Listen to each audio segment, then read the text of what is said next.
grand jour. C'est le jour où la soldatesque a voulu embastiller le président élu.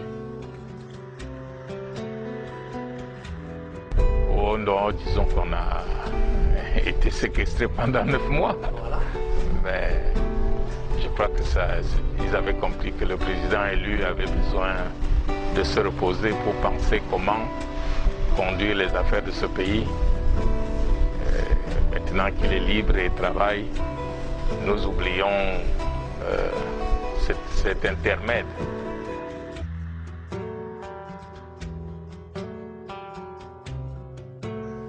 Mais je crois que le Covid-19 est une arme devant laquelle même les grandes puissances n'ont pas trouvé de réplique.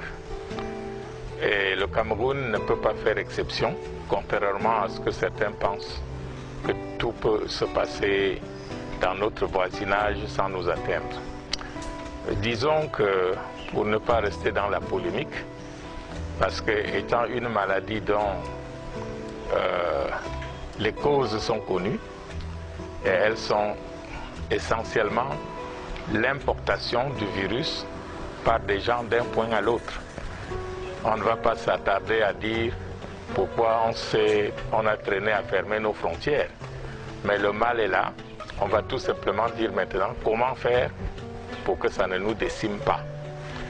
Et on ne va non plus s'attarder sur les chiffres qu'on donne parce que, disons, qu'aucune mesure de test collectif n'est mise en place, faute de moyens.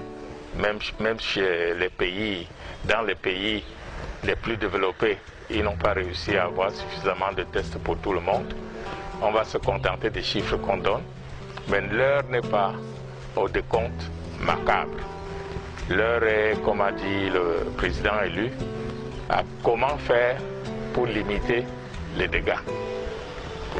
Et nous pensons que penser que c'est une vue d'esprit que de parler de Covid-19 est une façon de se rouler soi-même. Donc c'est une pandémie qui est réelle, qui va faire des ravages si on n'y fait pas attention. Et je crois que c'est pour cela que le président élu est sorti pour dire attention, on ne peut pas laisser faire, on ne peut pas laisser suicider tout le peuple. Il faut faire quelque chose.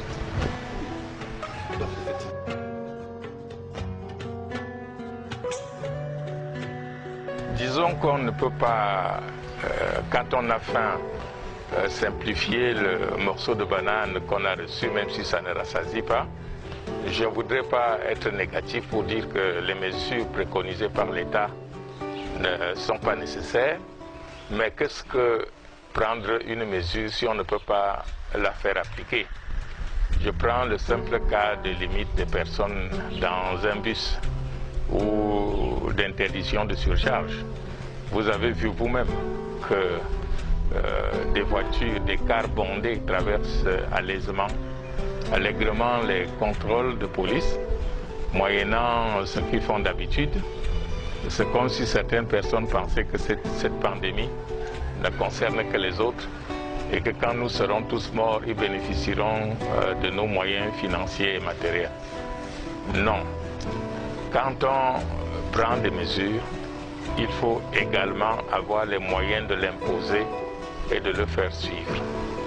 Je pense que le président élu a amélioré et a indiqué d'autres mesures nécessaires à prendre en ce moment.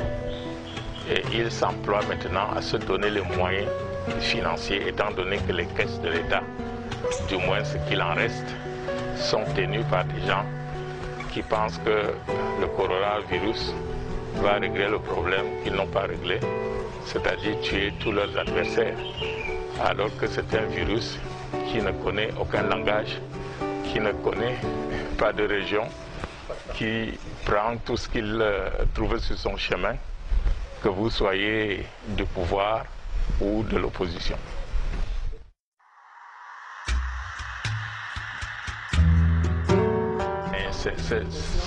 c'est le rôle d'un président, c'est le rôle d'un dirigeant. Étant donné que nous n'avons pas de médicaments, nous n'avons pas de moyens de prévention collective, c'est-à-dire un moyen pour vacciner ou pour distribuer des préventifs à tout le monde. Il se trouve des moyens préventifs où chacun peut s'auto-prémunir en respectant les consignes qui sont données, principalement en se confinant ou en portant des masques quand on va aller à la rencontre d'autres personnes. Ça, le président lui a insisté sur ces points. Les gens pensent que le confinement n'est pas possible. Et je peux vous assurer que les renseignements qui me viennent de Douala témoignent que le confinement a été respecté par beaucoup de personnes et qu'on n'a pas vu dans la rue autant de gens qu'on en voit souvent. La seule chose qu'il faut conseiller maintenant et insister dessus, c'est que pour ceux qui pensent qu'ils sont obligés de sortir de chez eux, il faudra maintenant appliquer la mesure qui impose de porter un masque et de garder la distance de séparation qui est indiquée depuis l'apparition de cette pandémie. Les gens vous diront qu'ils n'ont pas de masque. Effectivement, vous avez vu, cette maladie a pris tout le monde au dépourvu. Les Français ont commencé par dire que le masque était réservé au personnel médical. C'est normal. Ça, c'est l'exploitation politique de la situation. S'ils disaient qu'il fallait un masque à chacun, ils n'auraient pas le moyen de fournir un masque aux 55 millions de Français. Maintenant, le masque est devenu un objet d'enchère entre les grandes puissances. Comment les petits pays comme le Cameroun, avec des dirigeants qui sont imprudents et imprévoyants, va faire pour s'en sortir? Alors c'est le cas maintenant. Et nous l'apprenons également de la bouche de ceux-là, chez qui la maladie a apparu avant d'arriver chez nous, qu'on peut soi-même confectionner son masque. Il faut absolument que les Camerounais qui sont ingénieux confectionnent leur masque. Je me serais attendu qu'au jour d'aujourd'hui, ceux qui ont usurpé le pouvoir réquisitionnent une société comme la SICAM pour qu'elle fabrique des masques avec les moyens que nous possédons, des masques en tissu. Et l'avantage de ces masques en tissu, c'est qu'on peut les réutiliser après les avoir bien nettoyés, bien stérilisés. Alors je voudrais insister, demander à chaque Camerounais, à chaque famille, de prendre un morceau de tissu, même un vieux drap, de bien le laver et de fabriquer des masques. C'est une occasion pour les Camerounais de faire d'une pierre deux coups. Les masques vont les protéger contre le Covid-19, mais il pourra demain les protéger aussi contre leur quête de liberté. Je ne veux pas dire plus que ça, mais maintenant, c'est l'occasion de se fabriquer des masques et de dire que si nous survivons à cette pandémie, ces masques nous serviront pour d'autres luttes, pour notre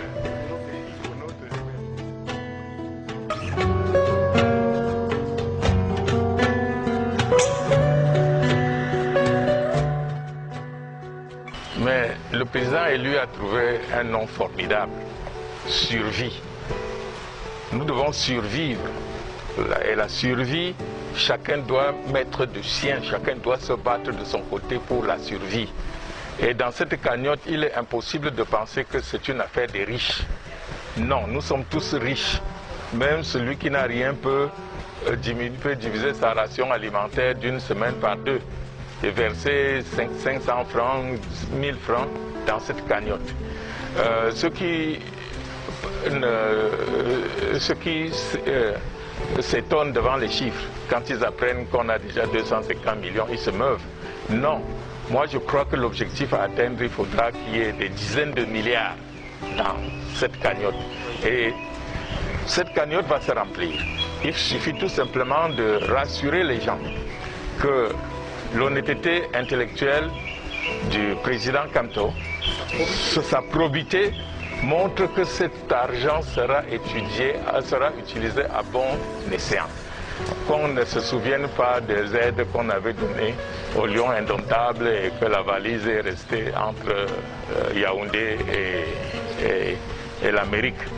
Non, je vous en supplie. Il y en a qui m'ont appelé pour dire « Ah ok, mais comme vous dites de faire des trucs là, moi je ne veux pas... » Non, chaque Camerounais sait comment aider sans que son nom apparaisse, s'il veut que son nom n'apparaisse pas. Et je voudrais ici rappeler un passage de la Bible qui dit qu'il est autorisé de voler pour aider les pauvres. Alors, messieurs, vous qui avez, je ne vais plus dire voler, vous qui avez mis de côté beaucoup d'argent du Cameroun, vous qui avez des milliards dans vos comptes que vous avez mis à l'époque sans autorisation, faites-en bon usage. Sortez cet argent, mettez-le dans la cagnotte, parce que si le Covid-19 venait à nous tuer tous, cet argent resterait dans les paradis fiscaux où vous les avez planqués. Au moins, on se souviendra que si vous n'aviez pas pris cet argent à l'époque où vous étiez là où vous étiez, d'autres les auraient pris, puisque nous sommes dans un gouvernement de pillards. S'il vous plaît, faites œuvre utile. Faites-le d'une façon anonyme, comme vous voulez.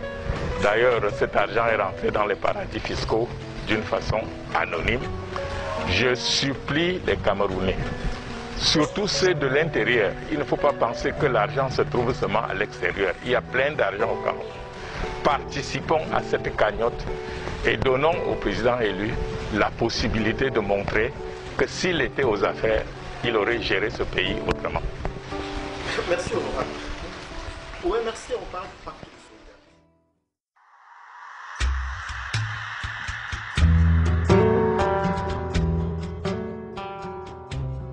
Disons que dans Survie Cameroun, on peut être également un donneur matériel.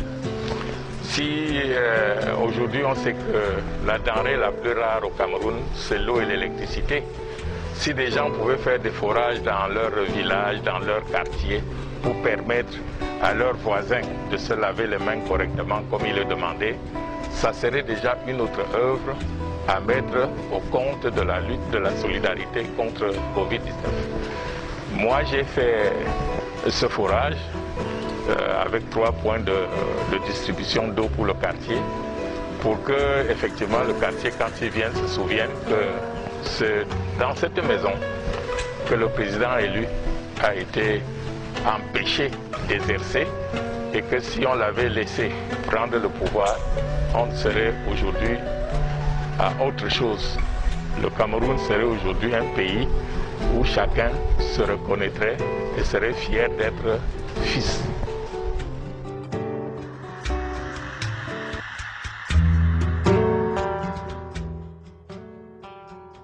Disons qu'il ne faut pas absolument parler seulement en termes de partis politiques.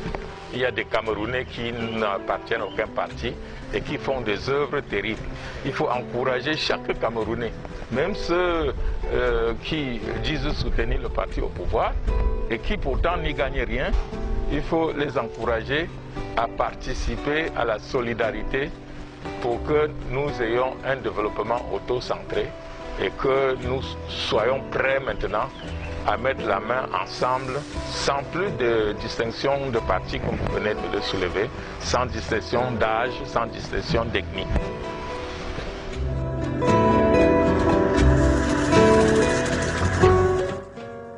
Je crois que le groupe séparatiste, s'ils ont effectivement demandé ce cessez-le-feu, ont prouvé qu'ils sont plus soucieux de la vie d'un homme que de ceux qui nous gouvernent. Parce qu'à cette demande, j'ai cru voir un monsieur qui est allé à la télé dire c'est un signe de faiblesse. Vous savez, nous sommes en présence d'un gouvernement de brutalité, si bien que chaque fois que vous ne répondez pas brutalement comme eux, ça veut dire que vous êtes faible. Je pense que c'est l'occasion idoine pour sortir de cette sale guerre sans que personne ne se déclare vainqueur ou perdant. L'État aurait profité de cette situation pour déclarer lui-même que, ok, j'ai fait un cessez-le-feu. Mais nous connaissons ceux qui nous gouvernent, qui récemment n'ont pas eu même l'idée et disons la modestie de dire qu'ils n'ont pas gagné les élections. Ils ont gagné tous les sièges dans le nord-ouest et le sud-ouest. Ça veut dire que nous avons affaire à des gens qui ne savent pas partager et qui pensent qu'ils sont là.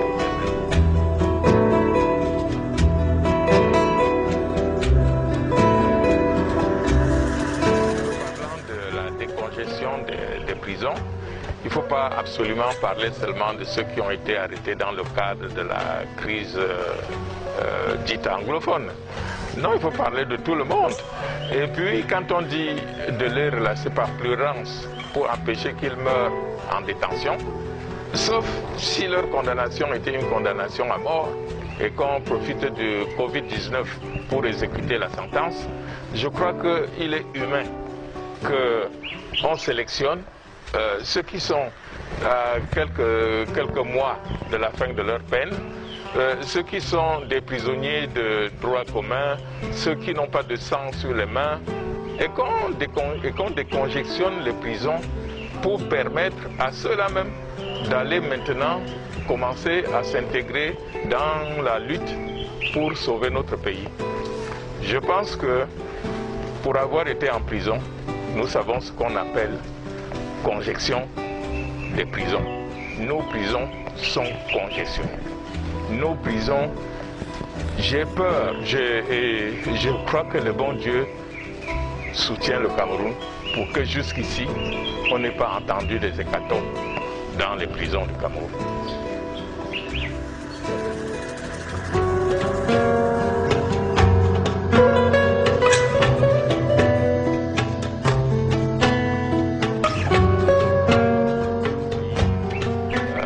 Demandez où est Monsieur Biya, ça n'étonne que ceux qui ne le connaissent pas bien. Il y a des moments où il passait 6 mois dans son village d'adoption, la Suisse, et il revenait. Il y a des moments où il apparaissait juste pour dire aux gens, bon, j'ai compris ce que vous avez dit, on va voir. Seulement, on ne fait pas le mort à certaines situations. Devant certaines situations, si vous faites le mort, c'est que vous êtes mort. Et si vous êtes mort, même si on n'a pas vu votre cadavre, on vous considère comme un disparu. Et c'est dans ce cadre que les Camerounais vont, sous la houlette du président qu'ils se sont donné le 7 octobre 2018, constater bientôt que celui qui avait usurpé, Dieu soit loué, a abandonné. Il y a plusieurs façons de rendre le pouvoir. Se fuir, c'est se cacher, c'est peut-être mourir, mais nous ne souhaitons la mort à personne et nous espérons qu'il est quelque part. D'aucuns ont même dit qu'il s'occupe de sa famille, comme si nous ne faisions pas partie de sa famille. À partir du moment où il s'est déclaré président de la République, je crois que je fais partie de la famille que le président doit protéger. Et ce qui est inquiétant, c'est vrai, vous venez de le relever, pour quelqu'un qui dit qu'il est le meilleur élève de la France, si la France converse sur un sujet aussi important avec les présidents africains, sans qu'on parle de lui, ça veut dire que quelque chose ne va pas. Et si quelque chose ne va pas, nous sommes tous des mortels. Le Cameroun ne va pas mourir avec un individu. Nous mourrons, nos successeurs prennent le relais, le pays continue, d'autres sont morts avant nous. Nous-mêmes qui parlons aujourd'hui, nous mourrons demain. C'est pourquoi le président élu a dit qu'il va, dans les tout prochains jours, prendre ses responsabilités. Et je le connais, c'est un homme de parole, il prendra ses responsabilités. Et nous, le peuple camerounais, nous l'accompagnerons dans ce qu'il aura décidé comme moyen pour libérer notre pays.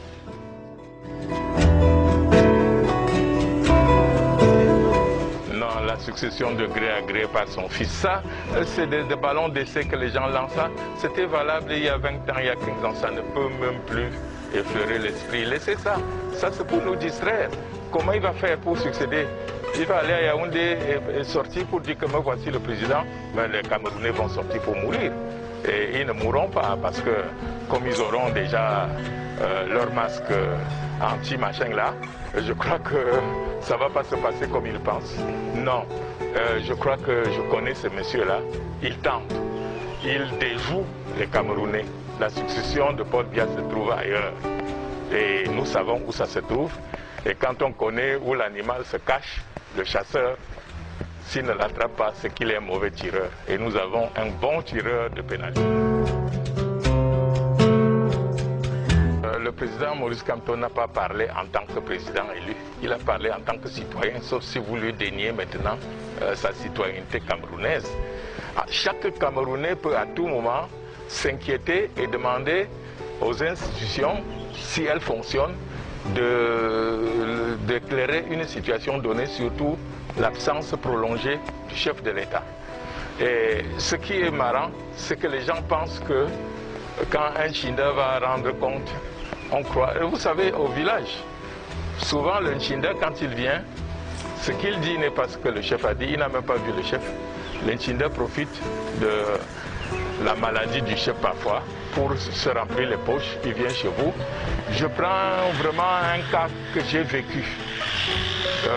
L'ancien chef de mon village, qui était mon papa, pendant qu'il mourait, son gardien était ici, dans cette maison, pour me dire que c'est lui qui l'envoie, pour me demander de donner de l'argent pour qu'on lui achète les œufs et tout. C'est moi qui lui ai appris qu'il est mort. Donc il venait comme ça pour se débrouiller. Donc autour de Biya maintenant, chacun se dit qu'il soit mort ou pas mort, ce n'est plus, demain ne sera plus aujourd'hui. Donc c'est des petits jeux. Mais ces jeux-là ne marcheront pas. Parce que ce que vous ne comprenez pas, avec la survie Cameroun, le président élu vient de mettre chacun devant ses responsabilités, y compris les membres de forces armées sur qui certains comptent pour confisquer le pouvoir. Vous serez surpris demain que ces gens deviennent patriotes et se rangent du côté du peuple. Donc je lance un vibrant appel à ceux qui cachent M. Biya, mort ou vivant, dans l'espoir de faire quoi? Qu'ils ne feront plus rien. Le temps là est passé, les Camerounais vont prendre leur destin en main derrière celui qu'ils ont librement choisi.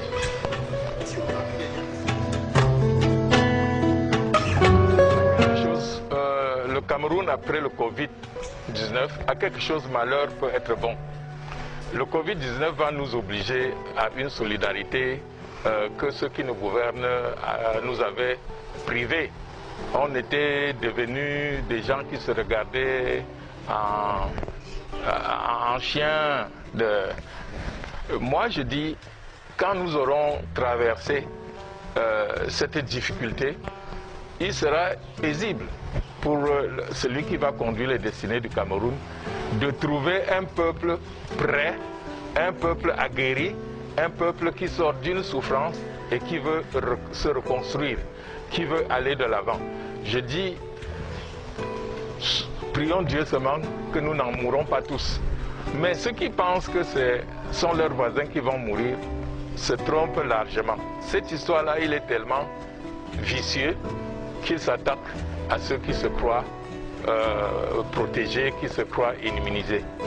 Je voudrais dire que si ce pays était gouverné, les premiers cas ne seraient pas survenus parce qu'on ne les aurait pas laissés entrer. Et quand bien même ils seraient entrés, on aurait pris des précautions. Donc nous sommes devant un gouvernement qui joue avec tout, y compris avec sa propre vie. Vous avez vu comment certains pontes de ce pays ont